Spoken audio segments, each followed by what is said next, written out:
Hadis tentang as-sawadul a'zam yang artinya simpelnya adalah mayoritas, berdalil dengan mayoritas. Jika umat terpecah belah maka harus mengikuti mayoritas. Itu adalah dalilnya orang yang gak punya otak. Karena hadis ini pertama jelas doifnya, itu jelas doifnya didoifkan oleh Al-Albani juga dan lain sebagainya. Banyak yang mendoifkan hadis ini. Hadis ini matruk dan syad menurut matan, karena itu bertentangan dengan hadis yang jauh lebih sahih darinya. Karena hadis ini doif, dan dalam hadis sahih, taraktu fikum amro ini lang tatilu abadan in tamasaktum bihima. Kalian tidak akan sesat setelahku jika kalian mengikuti dua warisanku, yaitu Al-Quran dan Sunnah, kitab Allah wa sunnah rasulih. Dan di dalam hadis yang terkenal riwayat Tirmidzi, fa innahu may ya'ish minkum min ba'di fasayara ikhtilafan katsira fa alaikum bisunnati wa sunnatil khulafa'ir rasyidin min ba'di. Maka wajib bagi kalian berpegang teguh kepada sunnahku dan sunnah khulafa rasyidin setelahku. Jadi bukan asawadul a'zam, bukan mengikuti mayoritas. Karena sebagaimana yang masih di dalam satu redaksi dari hadis ini, bahwa inna ummati la tajtami'u ala dolalah, umatku itu tidak akan berkumpul dalam kesesatan. Dan itu hadis yang jelas gak bener. Karena pada faktanya di dalam hadis lain bahwa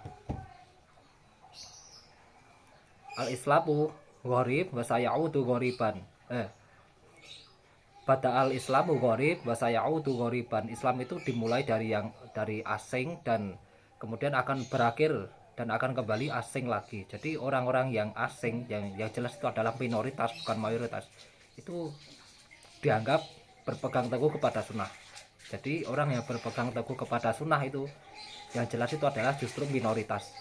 Yang mayoritas adalah orang-orang yang cinta dunia, orang-orang yang mengeksploitasi agama, orang yang menggunakan agama untuk kepentingan dunianya. Seperti banyak sekali pondok-pondok cabul, banyak sekali pondok-pondok yang ngibulin santrinya dengan dunia.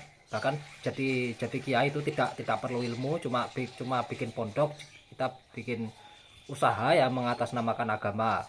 Nanti dikasih konsep ilmu barokah lah, konsep ilmu bersanad, konsep kurapat palsu, konsep habib-habiban, ini keturunan nabi dan seterusnya. Dan itu pondok juga pasti akan laku, karena di Indonesia ini SDM-nya rendah, IQ-nya 78,49. Jadi jika kita jualan hal seperti ini, hal-hal yang mengatasnamakan agama, yang sebenarnya merupakan penistaan agama, kita tuh akan laku keras di Indonesia. Karena Indonesia itu IQ-nya 78,49 dan didominasi oleh, ya kenapa mayoritas Islam, seharusnya kan Islam itu kan cerdas, tapi kenapa Indonesia itu IQ-nya cuma 78,49? Karena sebenarnya bukan salah agamanya, bukan salah Islamnya, cuma salah oknum-oknumnya. Karena mereka mengatasnamakan agama.